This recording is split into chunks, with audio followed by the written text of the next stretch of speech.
Hello everyone. आज हम लोग ट्रिगो स्टार्ट करेंगे। Trigonometry chapter 8। आज उसका मैं सबसे पहले बेसिक डिस्कस करूंगा आप लोगों के साथ। बैकग्राउंड से हो सकता है मेरे पेट की आवाज़ आ रही हो, मेरी बिजली, मेरी कैट, तो प्लीज़ इग्नोर डैट। आप लोग सारे स्टडी पे फोकस कीजिए। चैप्टर 8 और 9 ये दोनों मिला के ट्रिगो का पार्ट है और इससे सीबीएसई अमूमन 12 मार्क्स का क्वेश्चन पूछती है। अब बहुत ही इंटरेस्टिंग चैप्टर है। कुछ बच्चों को थोड़ा टफ लगता है, वो इसलिए लगता है क्योंकि उनके कॉन्सेप्ट क्लियर नहीं होते। तो आज मैं बेसिक क्लास ले रहा हूँ, इस पर पूरा फोकस कीजिए आप लोग, तो इंशाल्लाह आपको पूरा चीज़ समझ में आ जाएगा। तो स्टार्ट करते हैं हम लोग अपनी क्लास।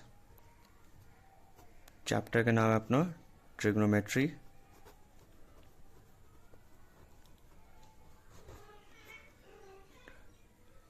इस पे हम लोग बेसिकली डिस्कस करते हैं राइट एंगल ट्रायंगल पे बेस्ड चीज़ों को। तो हम लोग एक राइट एंगल ट्रायंगल बना लेते हैं। पीछे से मेरी बिल्ली की आवाज़ आ रही होगी, वो भी पढ़ाई करना चाहती है। लेट्स से कि ये एक राइट एंगल ट्रायंगल है। इसका नाम रख लेते हैं हम लोग triangle side A B C. तो इसमें आप लोगों को पता है, पहले से पढ़ते हुए आ रहे हैं, ये जो वर्टिकल हाइट होती है ये वाली, इसको क्या बोला था? परपेंडिकुलर।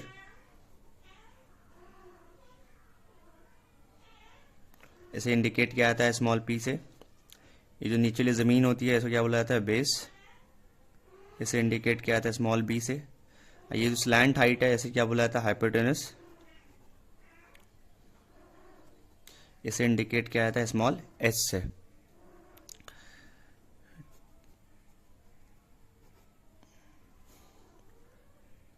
ये जो राइट एंगल ट्रायंगल का जो तीनों साइड मैंने लिखा है, इनमें आपस में एक रिलेशन बनता है। उस रिलेशन को स्टैब्लिश किया था पाइथागोरस ने। क्या था वो रिलेशन? आप लोगों को पहले से पता है। पाइथागोरस थ्योरम के हिसाब से क्या था? पाइथागोरस थ्योरम ने के अकॉर्डिंग क्या है कि अगर हम हाइपोटेनस का स्क्वायर ले ले, तो वो बराबर होता है परपेंडिकुलर के स्क्वायर के प्लस बेस के स्क्वायर के। ये एस्टैब्लिश्ड थ्योरम है, रिलेशन है, तो हम लोग को इसको प्रूव करने की ज़रूरत नहीं है। इसका हम लोग रेफरेंस इस्तेमाल करेंगे इस पूरे चैप्टर में, ठीक है। नाउ आफ्टर दैट आप लोग को कुछ न्यू टर्म्स से इंट्रोडक्शन करवाना है। जैसे कि सपोज कीजिए इसमें हम लोग कुछ 6 रेशियोज़ के बारे में पढ़ाई करना है। उस रेशियो को इंट्रोड्यूस करने से पहले मुझे कुछ बताना है आप लोग को। जैसे ये राइट एंगल ट्रायंगल है, तो ये जो हिस्सा आप देख रहे हैं यहाँ पे भी एक एंगल बनेगा, यहाँ पे भी एक एंगल बनेगा। तो बेस और हाइपोटेनस के साथ जो एंगल बनता है उसको हम लोग एक इस ट्रिगोनोमेट्री चैप्टर में एक खास लेटर है उससे इंडिकेट करते हैं। उसको बोला जाता है थीटा। मतलब यहाँ जो एंगल है वो एक लेटर इंडिकेट किया जाता है, उसको बोला जाता है थीटा। ये ग्रीक लेटर है थीटा। क्या पढ़ा जाता है इसको? थीटा। एक ग्रीक लेटर है। इसका इस्तेमाल होता है एंगल को इंडिकेट करने के लिए, एंगल को शो करने के लिए, ठीक है। ट्रिगो में हम लोग को 6 रेशियोज के बारे में पढ़ाई करना होता है।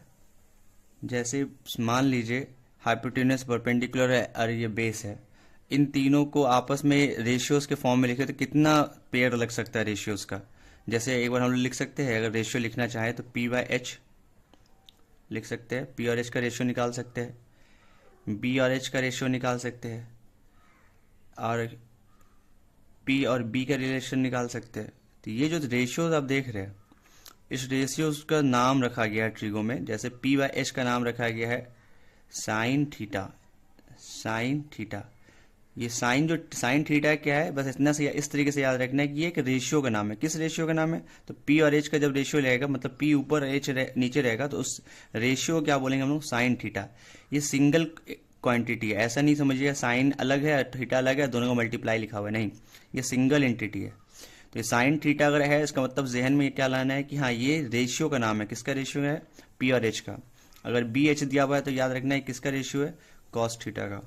अगर PB दिया हुआ है तो यह टैन थीटा का। ये न्यू वर्ड्स है, कोई दिक्कत नहीं है, कुछ दिनों में आप लोग को फैमिलियर हो जाइएगा। अगर साइन थीटा है तो समझ जाना है किसका रेशियो है, पी एच का। अगर कॉस थीटा है तो किसका रेशियो होगा, बी एच का। अगर टैन थीटा है तो किसका रेशियो होगा, पी और बी का। सिमिलरली अगर हम लोग पी, जैसे ये पी एच लिखा हुआ, तो इस रेशियो तो ऐसा भी हो सकता है ना, एच ऊपर और पी नीचे, तो वही है। अगर एच ऊपर है अब पी नीचे है, तो इस वाले रेशियो का नाम होगा कॉसेक थीटा, कॉसेक थीटा। अगर यहाँ पे बी ऊपर एच नीचे, तो इस बार क्या करते हैं, एच ऊपर अब बी नीचे करते हैं, तो ये क्या बन जाएगा, इसको बोलेंगे सेक थीटा, सेक, एस ई सी, सेक थीटा। सिमिलरली यहाँ पे भी पी बाई बी है, तो हम लोग क्या कर सकते हैं, बी ऊपर अब पी नीचे, तो ये बन जाएगा हमारा कॉट थीटा। ये जो, इसके अलावा कोई भी और रिलेशन नहीं बनेगा रेशियोज में लिखेंगे तो, और कोई पॉसिबिलिटी नहीं है, बस इतना ही से पॉसिबल आउटकम आ सकता है। तो ये जो जितनी यहाँ पे नाम लिखे हैं मैंने, sine theta, cos theta, tan theta, cosec theta, sec theta, cot theta, ये क्या है, रेशियोज है। किसका रेशियोज है, राइट एंगल ट्राइंगल के साइड्स का। तीन तरह का साइड है, तीनों में जितना पेयर लग सकता था रेशियो का, पॉसिबल पेयर था वो हमने लगाया, और सबका नाम अलग अलग है। जैसे पी और एच होगा तो क्या होगा, साइन थीटा। बी एच होगा तो क्या होगा, कॉस थीटा। पी बी होगा तो टैन थीटा। इधर ही वैसे एच बाई पी होगा तो कॉसेक, एच बाई बी होगा तो सेक, बी बाई पी होगा तो कॉट। ये 6 रेशियोज को ही पढ़ना है हम लोग को।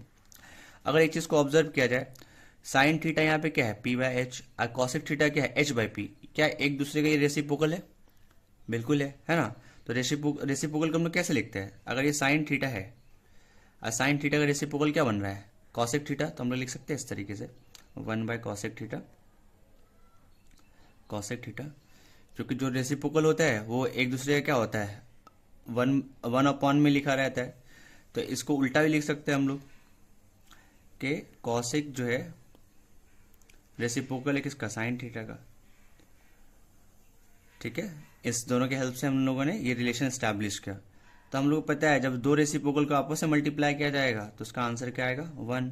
तो sine theta into cosec theta अगर आपस में मल्टीप्लाई कर दिया जाए तो उसका आंसर कितना होगा, 1, है ना। साइन थीटा और कॉसेक थीटा को आपस में मल्टीप्लाई किया जाएगा 1। कैसे, देखिए साइन थीटा के जगह साइन थीटा रहने दिया, कॉसेक थीटा का वैल्यू किसके बराबर, 1 बाय साइन थीटा के बराबर। अगर यहाँ पे 1 बाय साइन थीटा रख दे तो साइन थीटा कट जाएगा, वैल्यू क्या आएगी, 1। वैसे हम लोग को याद रहना चाहिए, कोई अगर क्वांटिटी दिया हुआ है और साथ साथ उसको मल्टीप्लाई किया गया उसके रेसिप्रोकल के साथ, क्वांटिटी के रेसिप्रोकल के साथ मल्टीप्लाई किया गया, उसकी वैल्यू कितनी आएगी, 1। जैसे मान लीजिए कोई क्वांटिटी है x, उसको मल्टीप्लाई किया गया 1 बाय एक्स के साथ, तो ये क्वांटिटी है, ये उसका रेसिप्रोकल है, तो दोनों कट के वैल्यू कितनी आएगी, 1। तो याद रखना है, किसी क्वांटिटी को उसके रेसिप्रोकल के साथ मल्टीप्लाई किया है तो उसकी वैल्यू कितनी आती है, 1। आई होप क्लियर हो गया होगा। इसी तरीके से हम लोग ये सबको भी स्टैब्लिश कर सकते हैं कि कॉस थीटा जो होता है, कॉस थीटा का रेसिप्रोकल क्या होता है, sec theta, sorry 1 upon by sec theta. और सेक थीटा का रेसिप्रोकल क्या हो जाएगा, 1 बाय कॉस थीटा होगा ना। तो हम लोग कह सकते हैं इन दोनों का मल्टीप्लाई किसके बराबर होगा, 1 के बराबर। तो cos theta into sec theta is equal to कितना होगा, 1। सिमिलरली अगर मान ले यहाँ पे हम लोग इसको देखें टैन थीटा और कॉट थीटा को, तो टैन थीटा का रेसिप्रोकल होगा कॉट थीटा, और कॉट थीटा का रेसिप्रोकल क्या हो जाएगा, टैन थीटा।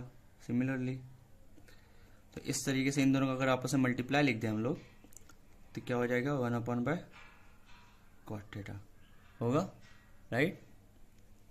ओके,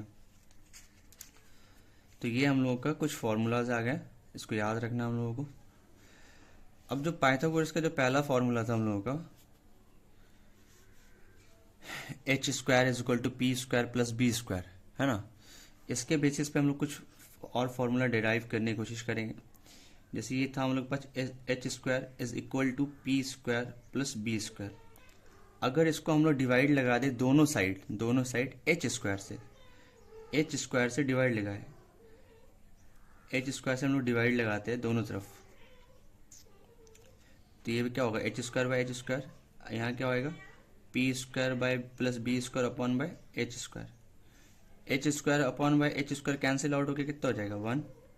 अब इस एलसीएम को इन दोनों के साथ डिस्ट्रीब्यूट कर दीजिए, तो P square by H square यहाँ पे आ जाएगा, और यहाँ पे क्या आ जाएगा, B square by H square, 1 की जगह 1 रहने दिया। पी बाय एच किसका रिलेशन बनता है देखिए तो, साइन थीटा का होता है, P by H sine theta, यहाँ भी पी बाय एच है साइन थीटा, बस यहाँ पे स्क्वायर है तो यहाँ पे लिख देंगे साइन स्क्वायर थीटा, इसका स्क्वायर था इस पर चढ़ा दिया। स्क्वायर हमेशा थीटा के पहले लिखना है, कुछ बच्चे यहाँ पे लिख देते हैं वो भी सही है, लेकिन स्टैंडर्ड तरीका लिखने का ये है, स्क्वायर थीटा के ऊपर ना लिख करके अल्फाबेट जो यहाँ लिखा हुआ है उसके लास्ट में लिख देना है, sine square theta plus B square by H square, B by H किसका वैल्यू है, B by H cos theta का वैल्यू है, तो यहाँ पे क्या लिखेंगे कॉस स्क्वायर थीटा। तो ये हमारा एक फॉर्मूला डिराइव हो गया, ठीक है, एक फॉर्मूला डिराइव हो गया हम लोग का यहाँ पे। ये भी फॉर्मूलाज है, ये जो देख रहे हैं आप लोग ये भी फॉर्मूला है, पहला लिख देते हैं, फर्स्ट फॉर्मूला यहाँ पे हो गया, second, third, fourth, fifth, sixth, seven,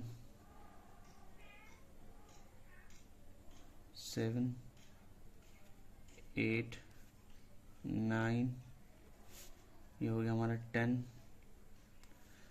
अब देखिए 11 इसी से डिराइव करेंगे, ये 1 जहाँ पे वहीं पे रहने दीजिए, इस साइन स्क्वायर को इधर लेके चलिए, जहाँ पे 1 था वैसे रह गया एज इट इज, ये प्लस वाला यहाँ प्लस साइन स्क्वायर थीटा है, इसको इधर लेके चले आइए तो क्या होगा minus sine square theta is equal to, ये क्या होगा कॉस स्क्वायर थीटा, ठीक है, एक फॉर्मूला ये बन गया।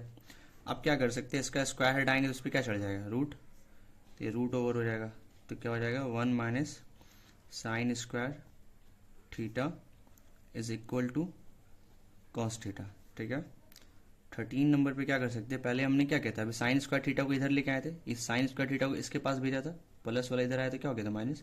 अब क्या करेंगे साइन स्क्वायर थीटा वहीं पर रहने देंगे, कॉस स्क्वायर थीटा को इधर लेके चले आएंगे, तो क्या होगा 1 minus cos square theta is equal to क्या होगा साइन स्क्वायर थीटा, 1 की जगह 1 रहने दिया, प्लस वाला कॉस स्क्वायर थीटा इधर लेके चले आए तो क्या हो जाएगा minus cos square theta, sign square theta यहाँ पर रहेगा। अब क्या करेंगे, इस स्क्वायर को हटाएंगे, इस पे क्या चल जाएगा रूट ओवर, तो 1 minus cos square theta is equal to क्या हो जाएगा sine theta. I hope clear हो गया यहाँ तक, ठीक है। कोई भी डाउट होगा तो कमेंट सेक्शन में पूछ लीजिएगा, मैं कोशिश करूँगा क्लियर कर देने की, ठीक है। अब देखिए आगे, अभी मैंने क्या किया, इस पाइथागोरस थ्योरम को लिया था, दोनों साइड एच स्क्वायर से डिवाइड लगाया था। अभी मैं क्या करूंगा ना, दूसरे अल्फाबेट से, मतलब दूसरे साइड से डिवाइड लगाऊंगा, पी स्क्वायर से एक बार डिवाइड लगा के देखते हैं हम लोग। तो ये हम लोग पहले थ्योरम लिख लेते हैं, H square is equal to P square plus B square, तो क्या हो जाएगा एच स्क्वायर के नीचे भी पी स्क्वायर डालेंगे, और P square plus B square के नीचे हम लोग किससे डिवाइड लगाएंगे पी स्क्वायर से, तो एच बाई पी, तो देखिए तो एच बाई पी किसका है, किसका अल्फाबेट, ये किसका रेशियो है कॉसेक थीटा का, है ना, एच बाई पी किसका रेशियो है कॉसेक थीटा का, तो हम लोग यहाँ पे क्या लिख सकते हैं कॉसेक थीटा, एस पे स्क्वायर है तो यहाँ पे स्क्वायर लगा दिया। अब ये एलसीएम को इस दोनों के साथ डिस्ट्रीब्यूट कर देंगे, पी के साथ अलग अब बी के साथ अलग, तो P square by P square यहाँ पे हो जाएगा, प्लस यहाँ क्या हो जाएगा B square by P square, तो कॉसिक थीटा तो वैसे रह जाएगा, कॉसिक स्क्वायर थीटा तो वैसे रह गया, P square by P square रहेगा तो क्या हो जाएगा कैंसिल आउट हो जाएगा, कैंसिल आउट हो गया कितना हो जाएगा 1, प्लस बी बाई पी का वैल्यू किसके बराबर होता है, देखिए तो बी बाई पी किसके बराबर है कॉट थीटा के बराबर है ना, कॉट थीटा के बराबर, तो यहाँ लिख सकते हैं कॉट स्क्वायर थीटा, तो हमारा आ गया 15th नंबर क्वेश्चन फॉर्मूला 15। ये जितने फॉर्मूला मैं लिखा रहा हूँ इस एक्सरसाइज के, इस चैप्टर के अलग अलग एक्सरसाइज में इस्तेमाल होगा। अब क्या करेंगे, जैसे यहाँ पे किया था वैसे यहाँ पे भी करेंगे, यहाँ पे जैसे स्क्वायर है तो अगला स्टेप क्या कर सकते हैं, स्क्वायर को हटा के इस पे रूट पे चढ़ा सकते हैं, तो एक फॉर्मूला ये बन गया कि अगर सिर्फ कॉसेक थीटा लिखा रहे तो क्या कर सकते हैं, इस स्क्वायर को हम लोग हटा करके इस पे क्या होगा अंडर रूट कर देंगे, 1 प्लस कॉट स्क्वायर थीटा। उसके बाद 17th नंबर में अब क्या करेंगे, कॉसेक स्क्वायर थीटा जहाँ पे वहीं पे रहने दो, अब 1 को इसके पास लेके चले जाओ 1 के पास, तो क्या हो जाएगा कॉसेक स्क्वायर थीटा, इस ये 1 जो है इस तरफ कॉसेक के तरफ आ जाएगा, तो प्लस वाला इधर आएगा क्या होएगा 1, इधर क्या रह जाएगा as it is, cot square theta. अब क्या है, इस स्क्वायर को अगर हमने हटाया तो इस पे क्या चढ़ेगा, अंडर रूट, तो इस पे अंडर रूट चढ़ा दो, कॉसेक स्क्वायर थीटा माइनस 1, इधर क्या रह जाएगा, कॉट थीटा। ठीक है, उसके बाद अब क्या कर सकते हैं हम लोग, एक और काम कर सकते हैं, 1 को उधर ही रहने दो, कॉट स्क्वायर थीटा को इस तरफ लेके चले आओ, तो कितना होगा, कॉसेक स्क्वायर थीटा, ए प्लस वाला कॉट स्क्वायर थीटा इस तरफ आ जाएगा, इस तरफ, तो क्या हो जाएगा, minus cot square theta is equal to कितना हो जाएगा, 1। तो ये हमारे फिर से फार्मूलाज 5 फार्मूलाज डिराइव हो गए।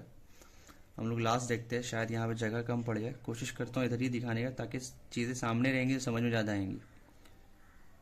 ऐसे पेज है मेरे पास, कंजूस नहीं हूँ मैं। जोक्स अपार्ट, देखते हैं अगला, H square is equal to P square plus B square. अभी हमने पहले एच स्क्वायर से डिवाइड लगाया, फिर पी स्क्वायर से डिवाइड लगाया, अब एक साइड रह गया हम लोग के पास बी स्क्वायर, तो बी स्क्वायर से डिवाइड लगाओ, बी स्क्वायर इधर डिवाइड लगाओ, इधर भी बी स्क्वायर से डिवाइड लगाओ। ठीक है, मैं थोड़ा छोटा लिखने की कोशिश करूँगा ताकि एडजस्ट हो जाए। तो एच बाई बी कहाँ पर रिलेशन, देखो तो एच बाई बी रिलेशन है, किसका रिलेशन है, सेक का, H by B sec theta का, तो यहाँ पे क्या हो जाएगा, sec square theta, H by B का हो गया सेक स्क्वायर थीटा, और इस एलसीएम को पी के साथ अलग, बी के साथ अलग, तो P by B, P square by B square, plus यहाँ पे क्या हो जाएगा, B square by B square, तो सेक स्क्वायर थीटा तो वैसे रह गया, is equal to P square by B square. तो पी बाय बी किसका रिलेशन होता है, देखिए तो टैन का होता है, पी बी टैन का होता है ना, तो ये क्या हो जाएगा, टैन स्क्वायर थीटा, अब B by B cancel out हो गया, कितना हो जाएगा, 1। तो पहला फॉर्मूला बन गया, तो 19 नंबर तक हुआ था, ये हमारा 20th नंबर हो गया। 21 पे क्या हो जाएगा, अब यहाँ पे स्क्वायर है तो सामने वाले रूट चढ़ा देंगे, तो सेक थीटा वैसे रह जाएगा, इस पे क्या हो जाएगा, रूट आ जाएगा, तो टैन स्क्वायर थीटा प्लस 1। उसके बाद सेकंड नंबर पे सेक स्क्वायर थीटा वैसे रहने देते हैं, इस प्लस वाले 1 को इधर लेके चले आते हैं, सेक स्क्वायर थीटा प्लस वाला इधर आएगा, तो -1, इधर क्या बच जाएगा, देखिए तो इधर बच जाएगा हम लोग का टैन स्क्वायर थीटा। ठीक है, अब क्या कर सकते हैं, इस पे स्क्वायर है तो इस पे रूट चढ़ा दो, तो 23rd नंबर पे क्या कर सकते हैं, under root sec square theta -1, यहाँ पे किधर क्या बच जाएगा, टैन थीटा ओनली, क्योंकि स्क्वायर जो था इस पे चढ़ गया रूट। ठीक है, 24th पे क्या होगा, अभी हमने 1 को लाया था, अब क्या करते हैं ना, टैन स्क्वायर को इसके पास भेज देते हैं, टैन स्क्वायर इधर ही है ना, तो इसको सेक के पास भेज देते हैं, तो सेक स्क्वायर थीटा प्लस वाला टैन इधर आएगा, तो क्या होगा, minus tan square theta is equal to 1। तो ये हमारे फार्मूलाज हो गए जो कि इस्तेमाल होने हैं हमारे अलग अलग एक्सरसाइज में। ये जो 24 फार्मूलाज मैंने लिखा, यहाँ जो रिलेशन लिखा है, इसको एक बार अच्छे से गो थ्रू कर लीजिए, कोई भी डाउट वगैरह है इसमें कमेंट सेक्शन में पूछ लीजिए, आराम से आप इसका स्क्रीनशॉट ले लीजिए, आई होप क्लियर होगा इस पर। अभी मैं बहुत अच्छा प्रोफेशनल यूट्यूबर नहीं हूँ, कोशिश कर रहा हूँ मैं, स्क्रीनशॉट ले लीजिए इसका, बाकी पीडीएफ कोशिश करूँगा टेलीग्राम पे अपलोड करने की, टेलीग्राम चैनल पे।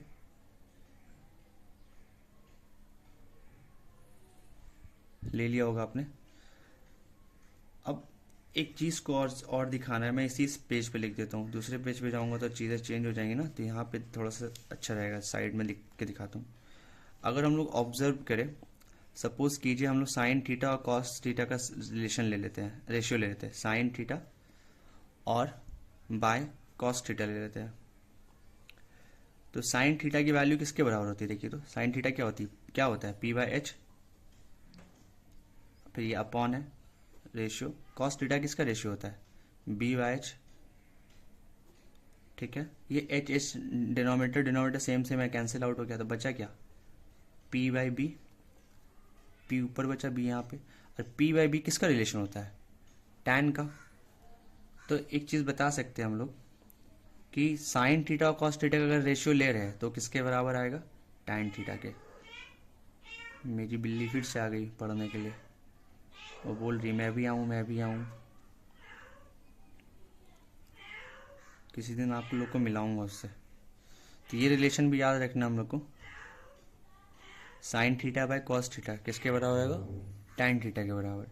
तो अगर इसका अपोजिट ले, जैसे टैन थीटा का रेसिप्रोकल क्या था? टैन थीटा का रेसिप्रोकल क्या था? कॉट थीटा, मतलब जस्ट उल्टा करके। तो इसी तरीके से कॉट थीटा का भी रिलेशन जो होता है वो होता है कॉस थीटा, मतलब इसका रेसिप्रोकल कर दे, उल्टा कर दे, कॉस थीटा ऊपर ले ले, साइन थीटा नीचे ले ले, तो ये आ जाएगा कॉट थीटा के बराबर। इसको आप लोग खुद से प्रैक्टिकल करके देखिए, वैल्यू पुट कीजिए कॉस थीटा का यहाँ पे, साइन थीटा का यहाँ पे, कैंसिल कीजिए, देखिए किसके बराबर आ रहा है। तो ये कुछ फॉर्मूलाज है जो बहुत इंपॉर्टेंट है आपके एक्सरसाइज ट्रिग्नोमेट्री के लिए। बहुत ही इंटरेस्टिंग चैप्टर है। बच्चे बिल्कुल कभी कभी इसको बहुत ज़्यादा ही ओवर कर देते हैं कि हाँ बहुत ज़्यादा टफ है, ये है, ऐसा कुछ नहीं है। बस कुछ चीज़ों को फॉलो करना है, फॉर्मूलाज याद रखना है, एकदम अच्छे तरीके से कंठस्थ कर लेना है, याद कर लेना है। अब बाकी मैं साथ दूंगा आप लोग का, वक्त वक्त में मैं सारी चीज़ें समझाता रहूँगा। इसको नोट डाउन कर लीजिए आप, या इसका स्क्रीनशॉट लेकर बाद में लिख लीजिएगा। आज का क्लास यहाँ